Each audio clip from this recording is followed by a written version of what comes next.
Thank you for joining me today.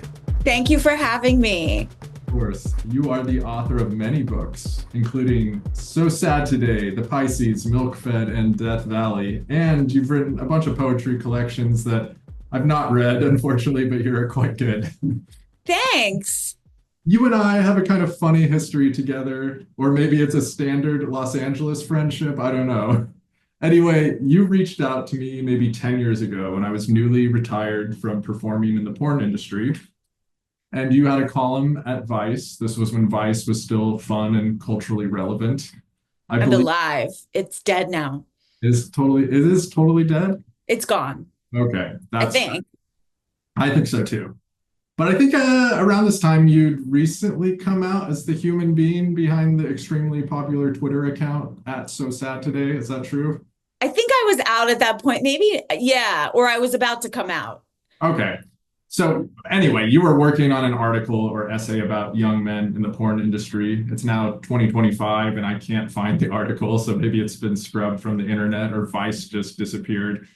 But I think it has something to do with your fantasies of having a big dick. Correct me if I'm wrong. In any case, I remember watching Yeah. the screen as you seem to blow up in a way I've not seen from anyone since, meaning I know both crust punks and basic bitch chick lit readers who are equally obsessed with you. So I was at least mildly in awe of you and thought you were very cool. I mean, one of the first dates I went on with my ex-wife was to your book launch. You ended up blurbing my porn memoir, which I'm very grateful for. And then we kind of lost touch for several years, but recently we've reconnected and become friends, I think.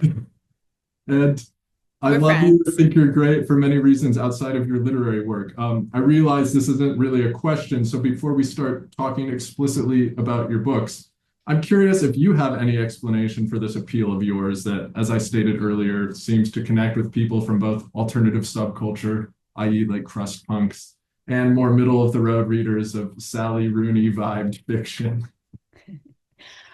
I don't know. All I can say is that like I'm very terrified in life.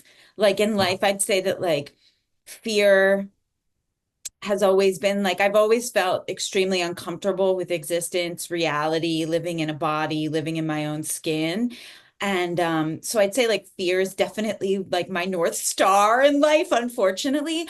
But for some reason on the page, I think that I like lack fear. Like the number one question I get um is like somebody even asked me yesterday, how are you so fearless? And I'm like, I'm not at all, but for some reason on the page, um, I think I'm able, because you're in control and so much of fear is about a lack of control. But on the page, especially through the editorial process, you are you're really in control and you can rewrite a narrative. So I think it's always been a way of like coping with fear. And I guess humans are very fearful creatures. So maybe that's why. I don't know.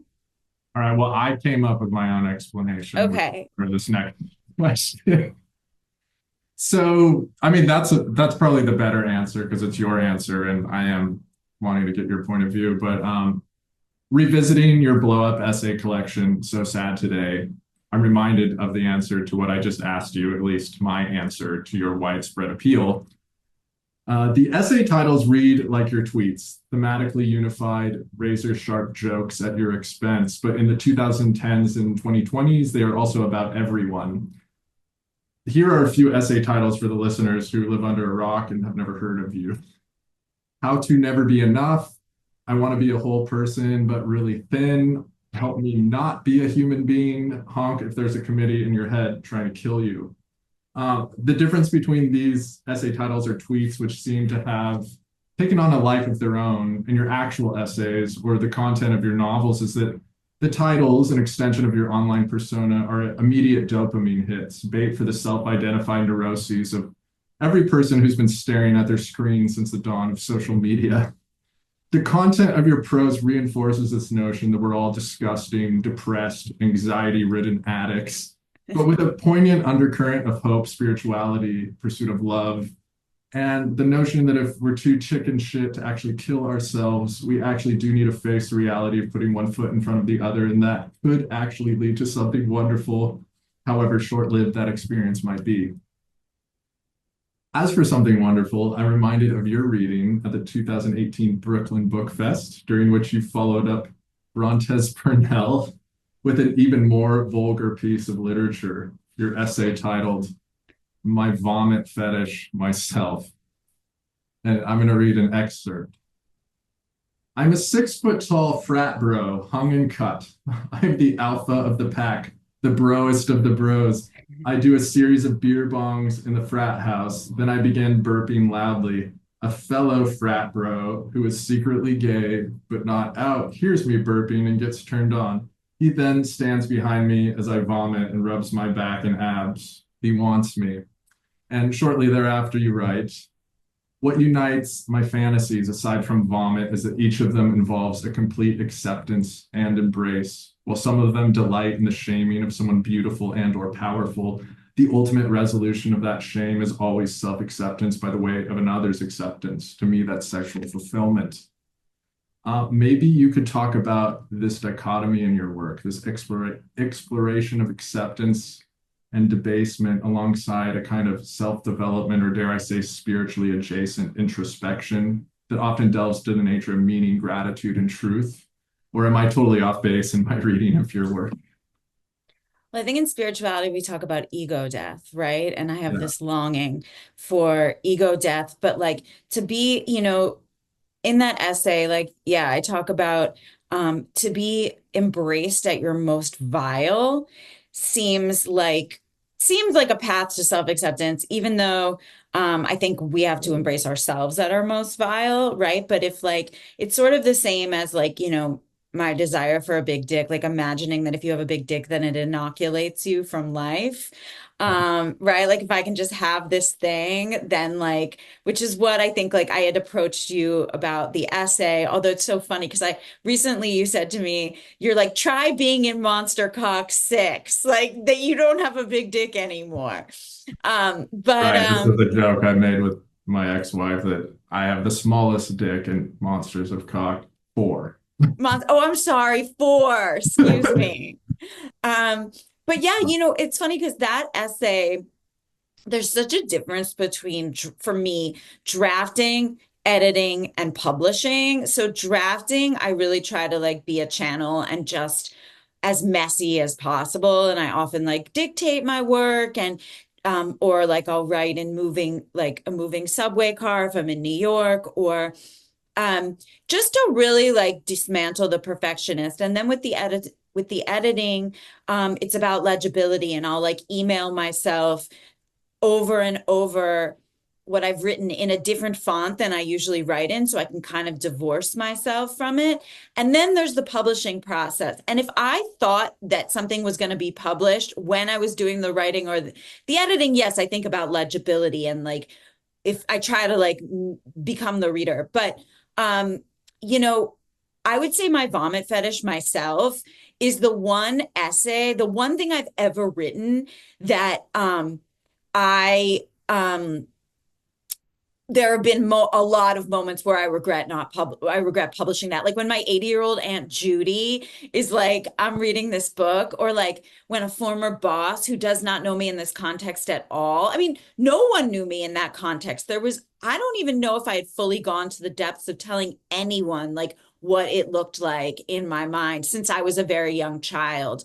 And Got it. you know, and I know where it comes from. It comes from like having a mother who was um, not an unconditional loving person, and like barfing in my sleep at age 3 and feeling like the first time I've ever been nurtured, and that was it.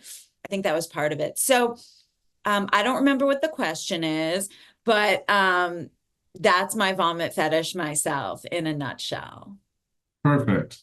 I mean, regardless of how scary that was, or like you regret putting it out in the world, I do think at least a while, like several years back, it was sort of like this powerhouse thing to read at an event. Meaning, like I recall that specific thing at at the Brooklyn Book Fest because that's the only time I've been there, and I was like hanging out with Chelsea Hodson, and we came across you on the Brontes Purnell panel with some woman who I forget her name, but you had told me later was like a very serious writer that you just heard interviewed on NPR, and fucking poor lady because she was like reading this historical fiction. It was like very poignant and but kind of slow. And then Brontes comes on another thing about having, I don't know, a big or small dick. I can't remember, but it's like extremely vulgar and hilarious. And I remember then I think it appeared as though you changed your mind mid-panel and you're like, never mind, I'm gonna fucking read this disgusting thing. And it hit. Like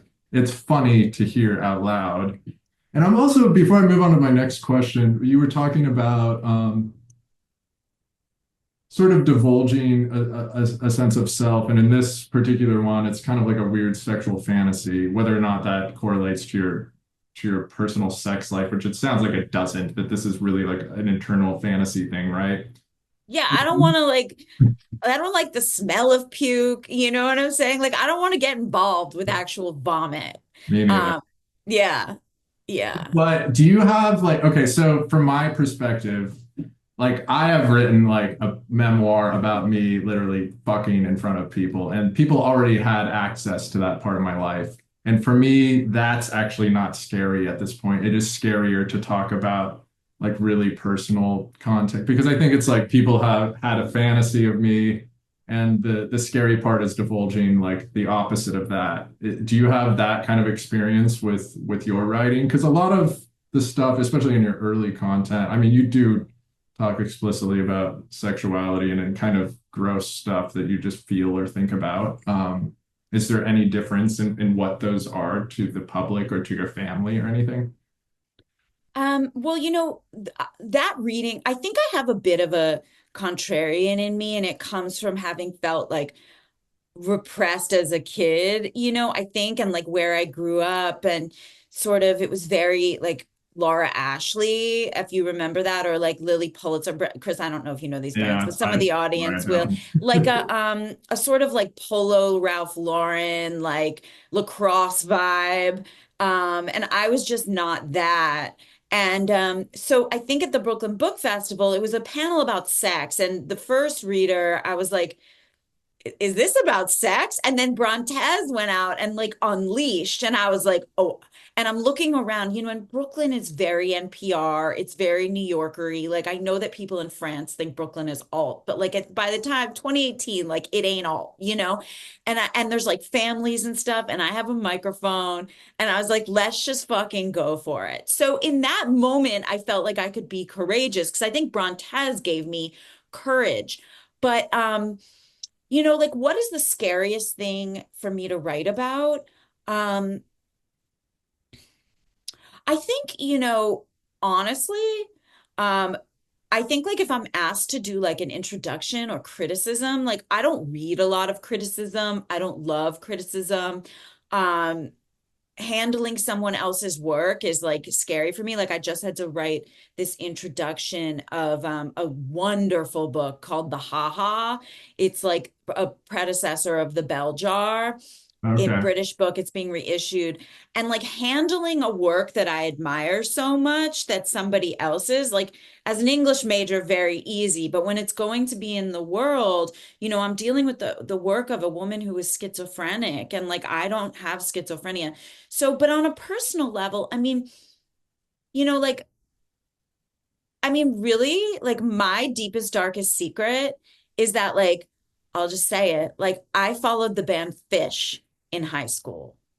Like that is a fucking embarrassment, It is. And that's, I think, in some ways scarier for me to reveal, like the pedestrian, the sort of like suburbia of it all, than, um, you know, like I want to be like, um, you know, like a king of like the Ming dynasty, and like, a concubine is like rubbing my feet and helping me puke. You know what I'm saying? Like, there's Yeah, something I get that. scarier about being a Fish fan than like That actually makes the 100% puking sense to king. me. Okay. Well, let's move on. I have, oh my God, how many questions do I have here? I write this all freehand, and it's like sometimes illegible to me almost. So, You're um, doing great. all right. I'm going to skip over two of your books. I'm sorry, but they're the Pisces and Milk Fed. One, because I read the Pisces long enough ago that it's too fuzzy in my head to say much of anything about it. And two, because I haven't yet read Milk Fed because I heard it's about a lesbian relationship. And as you know, my life is chock full of women who love women, and I'm already reading several books on the subject. So let's talk about your novel Death Valley, which has a lot to do with your relationships to men, explicitly speaking, your husband and father, at least a fictionalized version of them. On the surface, the novel is about a woman who temporarily flees her life to shack up at a Best Western motel in the middle of the desert. She goes on a hike to contemplate her existential dread and the fact that her father is dying, her husband is chronically ill and worsening, and that she doesn't know what to do about either. Then she likely hallucinates a giant cactus with a vaginal like slit down the front of it that allows her to step into a hollow womb of cactus flesh. There, she goes on a kind of mystic internal journey that's as irreverent and profound as anything you've written. While the concept is kind of absurd, I was struck by the emotional tone. Like, the book is fucking sad, and at least the first 100 pages or so. And while that's not necessarily surprising to read from someone who once hid behind the social media handle "so sad today," I'm confronted by a stark difference between your essays and your novels, at least this one. Meaning your essays have a stand-up quality to them. They seem so well crafted to the internet age. There's an emotional resonance, but it's so close to the punchline of a joke that I'm able to immediately move on, consume the next hit of prose. But Death Valley feels different. There's a quieter confrontation of loss. For example, early on in the book, you mentioned the protagonist's acknowledgement that her husband is slowly decaying, that there's an accompanying decay around her desire for him, that he no longer appears to her as a beloved child of the universe, that while listening to the sound of his failing lungs, she asks God, please help me to see him as you do. I'm not sure I can pinpoint a stylistic difference, but the novel feels weightier to me. Do you agree? If so, is this just because a novel inherently allows for more time to develop certain themes? Or are there other ways you approach writing a novel versus short form work? And if you want to go into it, what were you trying to accomplish with Death Valley specifically? Well, I've been told that Death Valley is a mature work. Um, and Kind of agree. Yeah, it's a mature work. I think that some of that has to do with the way that I wrote it. So Sad Today and the Pisces and Milk Fed, I did the first drafts all with dictation, and it was like as sloppy as possible, and then rounds of edits, rounds of edits, rounds of edits.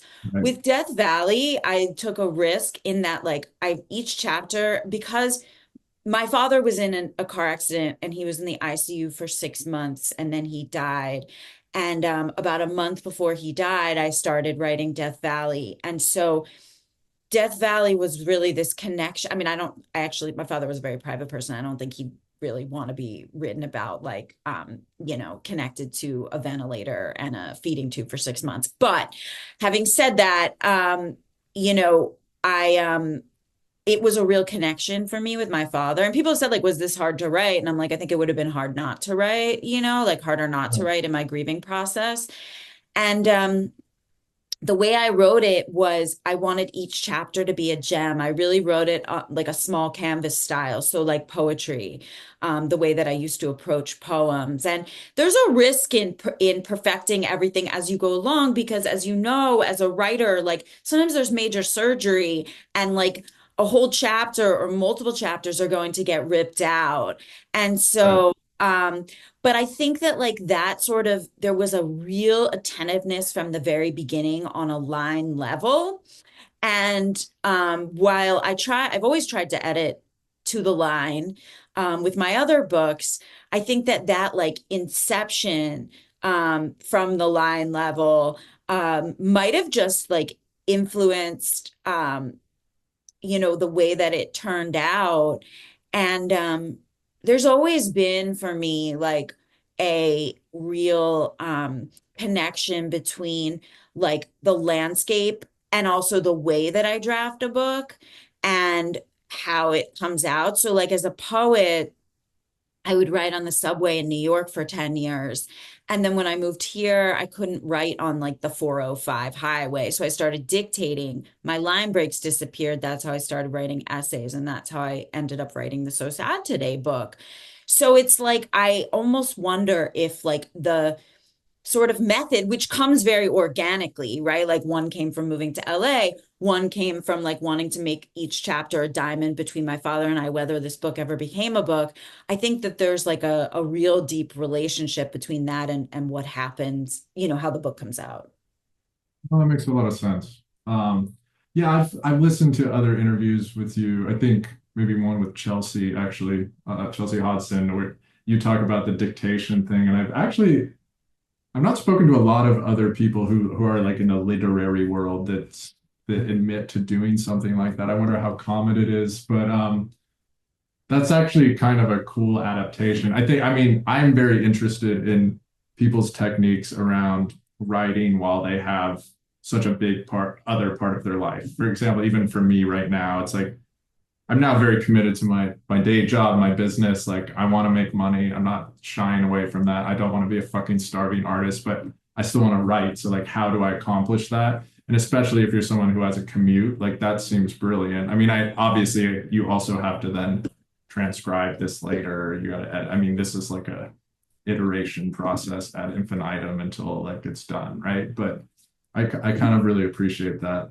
All right. Well, I don't have any like other super like heavy questions. What I wanted to ask you though, this is not written down, but we just started hanging again, and two of the things we went to recently were sort of like was explicitly a reading, and the other was like a literary party, I guess, or at least a party that people showed up to, and most of them were writers. I think all of them were writers or their partners too. And I love hanging with you. I think you're fun as fuck. But the other part of it is I find this weird thing because like I participate in going to readings and then I complain about them all the time because I think they're terrible by and large, aside from a few. And yet, what do you have any idea of what a better thing there is out in the world for writers to do? Because I think a lot of us are fairly introverted, right? We don't, I mean, I hate leaving my house without a reason. And, a reason can be hanging out with my friends, but do we have to do readings anymore? I mean, I'm going to do them. They just exist in the world. And we release a book, you're going to get asked to do this shit. But what is the other option? Well, Chris, if you remember, the party was far worse than the reading. I Was mean, it? for me, because I Okay. felt like the only thing worse than like writers reading their work is like writers networking. And I felt like Okay. it was a very networky party. I mean, if you remember, we hid out and we were like Yes. teenagers at a grown-up party, like you, me, and Anna Dorn. Was Meg there? No, Meg wasn't there, but Anna's friend Kenzie and the writer Anna Dorn, who we've also been like chilling with. Right. I knew you guys would like each other. We like hid out in the backyard. I think some of you were smoking cigs. And then we hid out in like a child's room on a bunk bed, I which actually promise ended up being that part was really that fun. part was fun. And I Yeah. enjoyed the part hanging out at back. But yeah, I mean, we just, But the party itself, like as soon yeah. as I got there, I was like, oh no, no, no, no. Like, where's the bunk bed? But what can they do? Well, if you remember when we started hanging out again, we went to the Wiccan bookstore. That was And fucking funny. that was really well, the It best part. burned. Yeah, you tell the story. Okay, so we like Chris was like, "What do you want to do?" We were like gonna get coffee or whatever, and I was like, "Do you want to go to?" It was like around Halloween. I was like, "Do you want to do something witchy?" And Chris is like, "Yeah, but like, what's witchy?" And I was like, "Okay, so there's this like occult bookstore.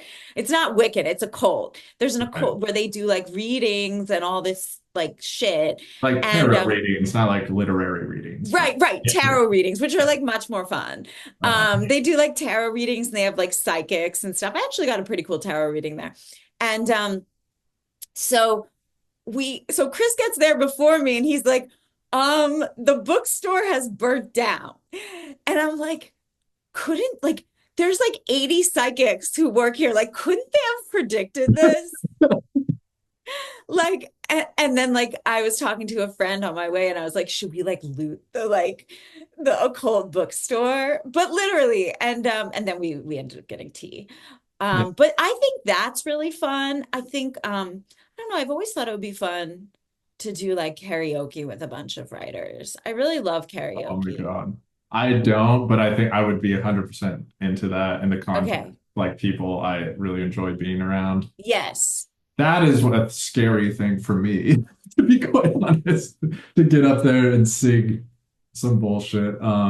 I mean, I used to play in bands, but these are all like metal bands. Like I'm used to screaming. I don't know how to sing anything. So, but I'd be willing to embarrass myself in front of you. I think I got, you've put your heart on the line. I might as well sing a song beside you. Well, what if you like scream something that like what if you screamed like the Barbara Streisand Neil Diamond duet like you don't bring me flowers. Like you don't fucking bring me flowers. I mean, that sounds funny. I actually don't know if I can anymore. I mean, I could work on it, but like screaming is this weird thing where I had to practice and I would actually practice in the car on the way to work when I'm by myself and no one can hear me on the freeway. Because like where else can you do this? Not in your apartment. People get pissed at you. But it's like a way to develop sort of a guttural thing without blowing my speaking voice out. And I haven't practiced this also since 2018 because that's when I was like, I don't want to be in a band anymore. I actually hate going on tour and being in like a shitty dive bar at 2 in the morning with like black metal fans. Like, fuck that. Do you Uh, like the fans? Are black metal fans cool? uh, Generally, like as a populace. I mean, look, I grew up with like every one of my friends in high school liked metal, maybe not black metal, but like I have nothing against them. I guess I'm one of them too, although I don't think I fit the stereotype of like the long Hessian hair and like I try to smell good. I think that's What's the the difference between metal and black metal? well, I mean, it used to have all these like thematic undertones. I mean, it started in Norway, black metal, with like sort of skinny, depressed teens who were like, I guess, trying to do something like post-punk rock, but they were utilizing like horror movie mythology of Satanism without any real understanding of that. And I think they were just all trying to one up each other, like how evil we could be. So like they got really popular in the 90s. I don't know if you heard about this, but like there were a couple of bands whose members participated in like arson, murder, hate crimes. And it was became this like, oh my God, like they must be so real or evil. And they're just kids who are as fucked up as anyone else. I think they just got a lot of press. And then this became like it has certain stylistic elements now, which is like versus death metal. It's like higher pitch screaming, like a very almost like some of them have a kind of like a symphonic vibe to this very like blast beat style stuff. I don't know. I could go into it. I'm sure someone Oh, just and then there's death metal. I forgot about death metal. So there's metal, black metal, death I metal. can't believe this Any is other how we're metals? ending this conversation. We might not end it. There's so much metal. There's metal core. I was in an industrial black metal band, meaning we use a lot of like electronic beats and stuff. Yeah, you could go. I'm sure like any music genre, there's just like a deep dive into weird underground stuff, but I don't I'm know. gonna want some playlists after Okay. this. And I think we're gonna have to talk about the different iterations of metal. I mean, I'm sure I could just go on Wikipedia, but I think that's like our next All right. hang. We can definitely do that. But back to karaoke. Yeah, I think it's good, but we should get some people like maybe Anna if she's around. definitely. We We should mentioned force my her. friend Meg, who has become like my platonic wife, Yeah. also a lesbian. Like I said, I'm reading Anna's book. I'm reading Jane DeLynn, who is like prominent old school lesbian. I feel like so many of my friends are just I don't know lesbian women. I mean, I guess are you half? Do you identify as bisexual? I mean, I don't even identify as anything anymore. I think I'm just a perv. Yeah, And so okay. I'm like equal, like, like I'm open to it all. Like I guess, it's funny, like I identified as bisexual for like a long time. And I don't know what the difference is between like um, it's maybe like in the same vein that I don't know what the difference is between like death metal and black metal. Like I don't really know what the difference is between bisexuality and pansexuality. Like, I mean, I can look it up on Okay. Wikipedia too, but I feel like if I'm anything, it's like on an automatic poetic level. Even though I know bisexual isn't about a binary, it's not about a binary. And for like I mean, for a little while, I identified as a lesbian in my early 20s, but then like I identified as bisexual and then, but I think I'm pan, but I think I'm really just a pervert, Like I think I'm just a perv and like I'm aside from like vomit fantasy, which really is like my number one, like I think that like it just my perversion rather than being like limited in scope, it's very like open and I'm able to see like a lot of different people regardless of gender, as sexy. Yeah. And so I'd say I'm fluid. I'm fluid. Okay. That's fair. I'm a fluid pervert. I'm an open-minded pervert. Yeah, I also identified as bisexual in my 20s, and there's literally a blurb on the front of my porn memoir about this is like a bisexual text. I forget what it is. It's by Gabby Dunn, who is now Gabe Dunn, a trans man. Yeah, Gabe Dunn. Are you Yeah, gonna edit this? Because I have to let my dog out the door. I don't usually, but yeah, Okay, that's fine. This you is can let your people. dog out the door. We have 7 minutes and 35. Okay, I just don't want him to bark, but You can let it, I'll edit it out if I know if there's like a portion where you're not in front of the screen. or we Sure. can just see me. Okay, hold on one second. All right, what happens? Yeah, go I'm for it. just letting him out. Okay. Pickle, go. Chris, this is the Go, think point at three. which you edit this out. Okay, or that part could be cool, right? Oh yeah, Maybe maybe we'll people just want to leave it see in what it's like for like an author to let a dog out a door. behind the scenes. I think this is Behind the scenes, behind the pickle. what was my point? We're talking That's about how an author lets her reality. dog out. Yeah, whatever. Yeah, I don't even care about my sexuality. I think I'm mostly straight at this point, to be honest. I'm Yeah. getting more boring or like straightforward as I age, but certainly sucked enough dicks in my life. It's fine. When we were at the party, there was someone who was very interested Oh in Chris's, yeah. like, yeah, like was like a person who was like, I shall remain nameless, their gender, their sexuality shall remain nameless, but was like extremely their age, what their career, but was extremely interested in the fact that Chris had sucked a lot of dicks. Wait, I have a question for you. Oh, okay, sure. Like, and I think I asked you this the first time I met you. Because, okay, the first time I met you, the interview was about, I think I've interviewed you more than once. And one of the interviews I did with you was Really? about like falling in love with Hmm. some, because like a lot of times I'll watch porn. Like there was this Yeah, Sander Corvus porn that I used to love where like who's also into metal, I think. yeah, And absolutely. yeah, yeah. And so he like is with this babysitter who's not, not really a babysitter. And like he's like the like teen or whatever and he looks like he's like so in love with her and I was like and I interviewed you about like fall because I like really wanted it to be I want like an ephemeral moment to last forever but I was like it's so Yeah, weird because like sometimes with these like sensual romantic porns like people look I'm like oh he's just like so enamored of her and like all he wants is just to like eat this pussy and just like make her come and like then like delight in whatever. And so I think I asked you about like do people fall for each other on porn sets, and because I want like this ephemeral moment to be, but then because Xander then like goes and like fucks another person for his job, right? right. So I was like, oh, I want it to be true. Well, I mean, I did develop three long-term relationships via porn, and it was from people who I was first paid to have sex with, and then, whatever, we had sexual chemistry, and then I guess bonded beyond that. Um, So I think that is a real part of my life that has taken place. But I think I even remember answering this question a long time ago. I don't really know what I said, but the point is like I've definitely had like a ton of 1 day to 1 week crushes on Oh, people. You know what I mean? Like the you get fucking greatest. yeah. But then it's like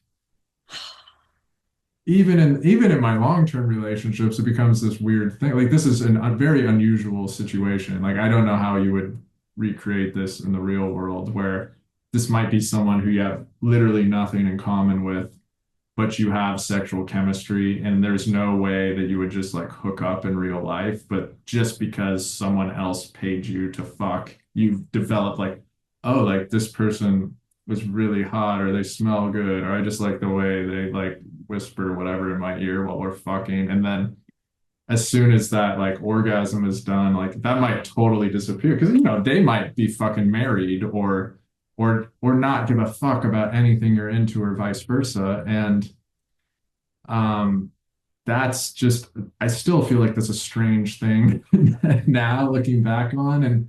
And I don't know, in recent years, I think just because my life has become so drastically different. I mean, I remember getting jealous of my partners back then, and a couple of them that I've spoken to have admitted similar things about me.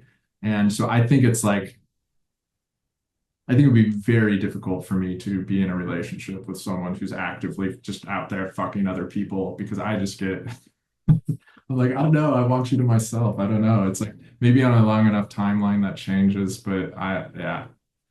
But But it's not like the relationship. It's like if you got in a relationship, it's like 4 years down the line, you're like going to CVS with the person, right? So I yeah, think what I'm talking about is not even love. It's like that limerent moment. Because even after you come, right? Like some like I mean, as someone who like jerks off to like vomit, right? Like not real vomit, but like yeah. there's a the vomit porn, it's a in 2025. I know we have like 2 minutes, but like let me just say, shout out to the vomit fetishists out there. There's probably none of you, but the amount, I mean, I used to be like, I mean, it started for me with like making cassette tapes of like, like myself fake vomiting because I like can't make That's myself vomit. amazing. I had no idea. Okay. Yeah, that's how it started. To like now it's like, I mean, there's not conferences, it's not like furries, but like the amount of vomit porn, like it's a nuance. It is, if you're gonna have a vomit fetish, have a vomit fetish in Yeah. 2025.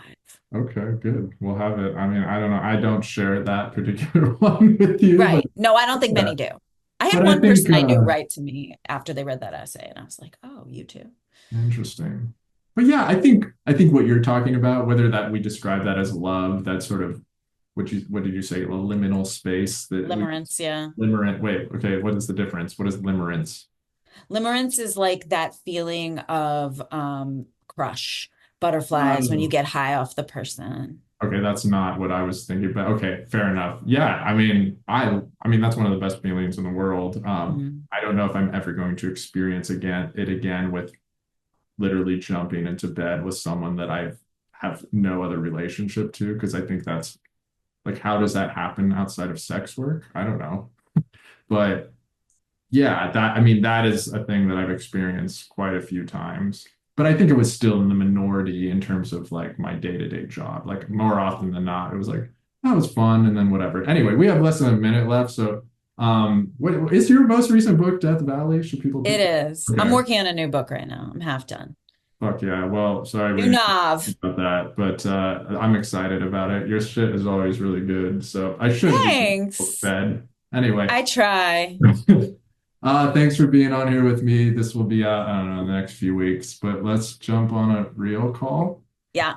All right, I'll talk to you soon. Okay. Okay. Bye. Bye.